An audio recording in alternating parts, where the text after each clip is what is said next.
पैगाम भी है, नमस्ते की तहजीब भी है, खुदा हाफिज की तरकीब भी है।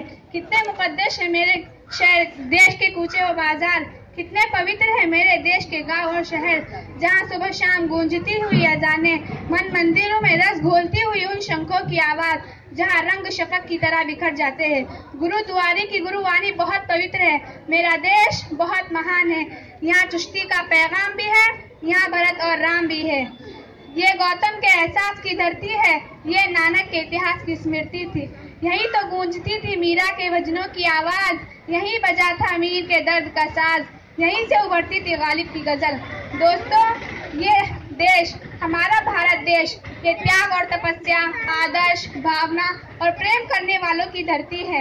यहाँ टीपू के खून से आती है वतन दोस्ती की खुशबू, यहाँ झांसी की रानी के पाजेब में सुनाई देती है जय हिंद की झनकार, यहाँ भगत सिंह के लहू से लिखा जाता है आजादी का अफसाना, यहाँ हमेशा चमकता रहेगा गांधी जी की कुर्बानियों का सूरज। प्यारे देशवासियों, बुझा दो भेदभाव के अलाव, बुझा दो भेदभाव के अलाव, दिल में चिराग मोहब्बत के जलाओ।